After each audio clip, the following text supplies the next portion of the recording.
Ден втори на Рила и на Сантериовски езера.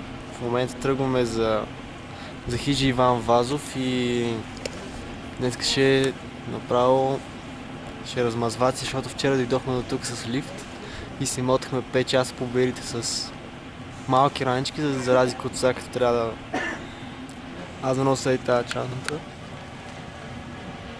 Тази подвижна къща. И просто ще бъде голяма мъка до следващата хижа. Това е лоу батери, бе. На Снежана и падна батерията, студа я изяде. Да, лоу батери. Шегуваш се. Малко кончета. Къде сте?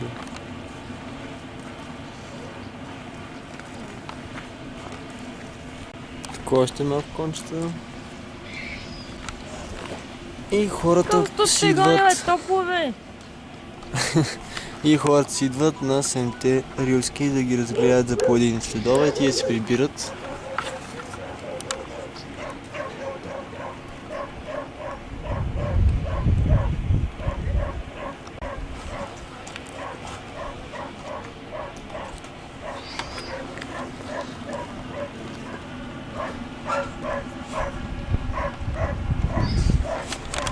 Просто нямаше как да не снимам тази гледка. Преди малко направихме малка почивка. Ето за какво си говорим. Преди малко имаше един водопад.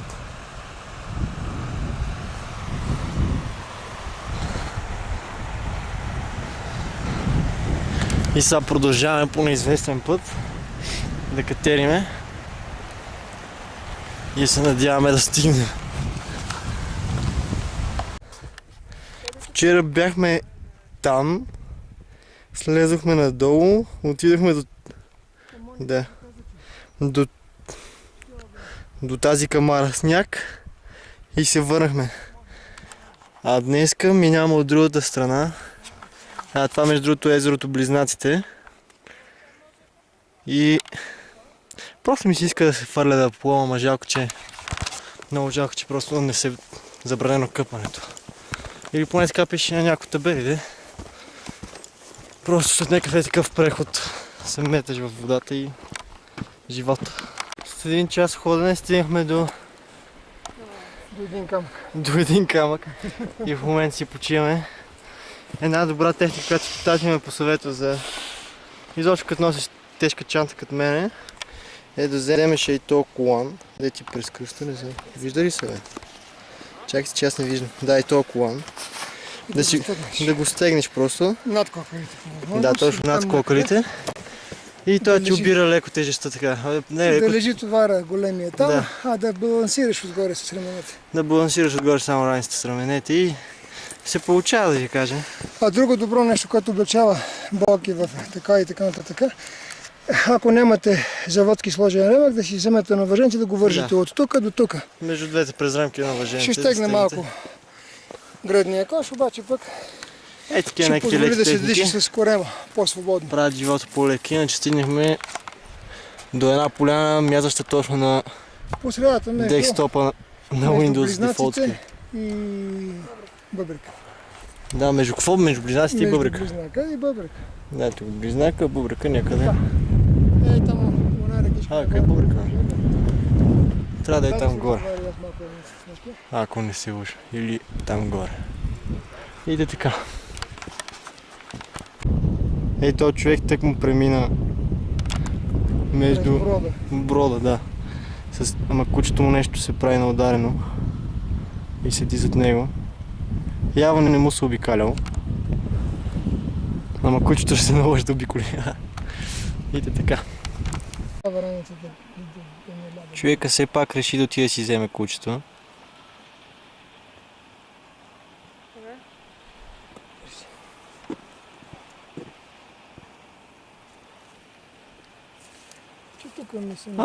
И кучето се престраши, бе.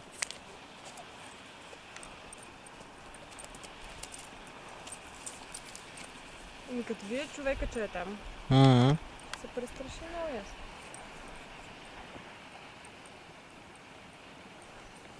Ма ако беше бубка. Да? Ей, то гьол е бъбрика. Някои хора си топят краката. Какво да правим? Как си било става дълбоко? Гледай си тук прибягава и там е на синя линия. Като във фона нещо може да си сините дупки. Само че не е бялата и Какво не виждаш ли? Какво е? Гледай тук бряг, виждаш дъното така нататък, след което е една линия. Да. И да вкочиш и дълбоко. Чекай, виждам След какво тази линия снимам. се отдаде. Да, не знам дали го виждаш. Както и плитко за неща, една голяма дупка. То не е тук.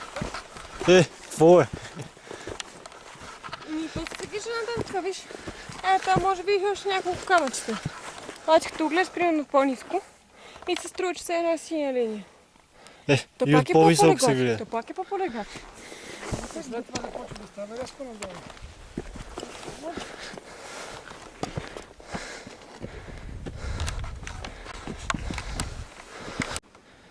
Ето бъбърка малко по-високо. Голям гео сравнение с тия предишните. Ето го близнака. Близнаците. Да, колкото езерото на Кътина между другото. Ето го близнаците. Ей, това тук е трилистникът. А това тук е рибното. Айде, да продължаваме на там по графика. Ето още малко водопадчета.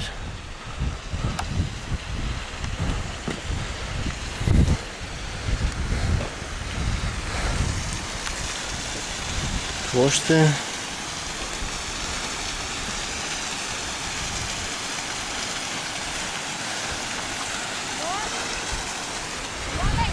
О, едва ме.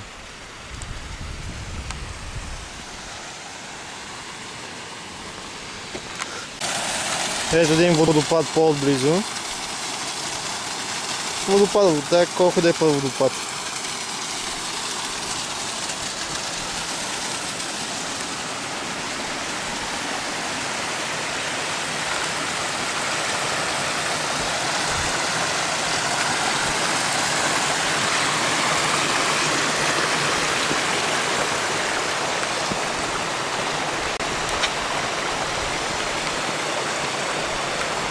Пътта и водите.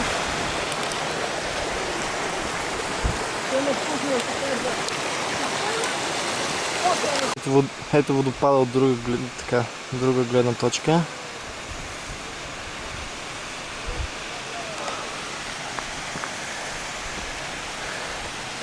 Между другото, ето и малко кръгове на дъновисите.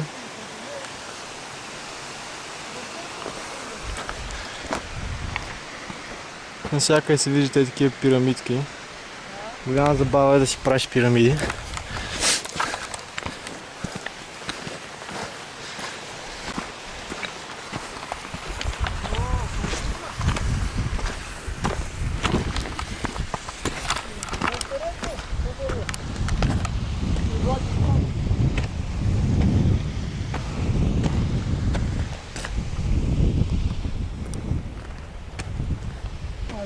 А тук се просто няма ли?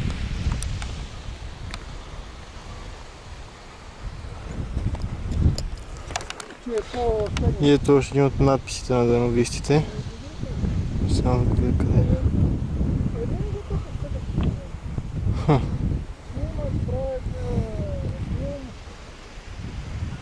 Нещо не мога видя.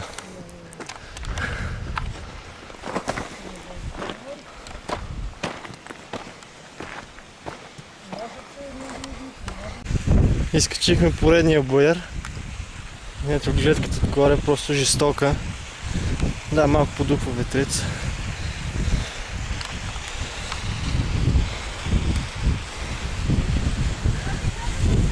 Ей, това е старата хижа.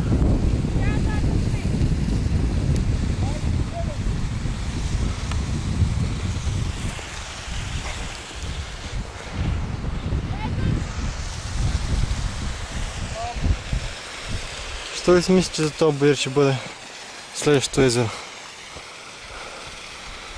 Не за този, а за този. Сега ще разберем. Ето го допада, който преди малко снимах.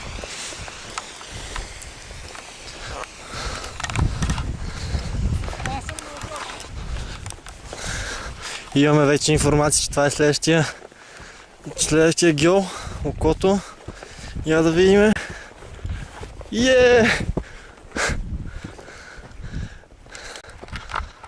Ето. Окото, а над него е сълзата. Едно парчелец. Още едно парче. Къде трябва да е сълзата? Нагоре по пътеката. И още малко и там. Тук и кръговете на дъновиците. Я бе, къде? И там е.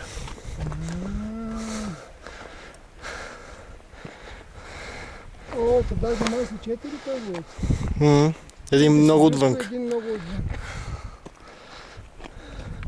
А той кръг ли или е пътек? Това между другото е Витоша. Ете това. А къде не се намира? Ей, там! Да, зад мръсното петно.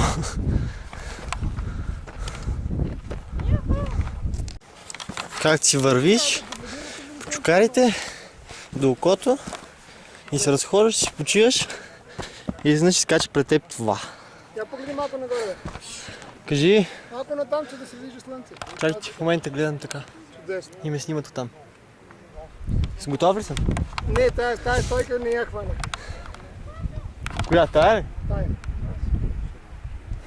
Тотален нарцисизъм. Направо. Тази докъде бях стигнал така. И заставаш на ръба, виеш малко скали и хоп, дъното изчезва. Красота. Добре, айде ще се спрати после на качи. Гледни какво синьо. Да, между другото, забележете какво синьо.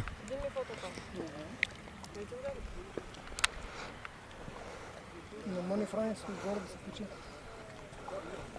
Искаш да храниш това пата? Много народ е. Айде ще ходи сега. Това силно не вярвам, че ще преди това апарат.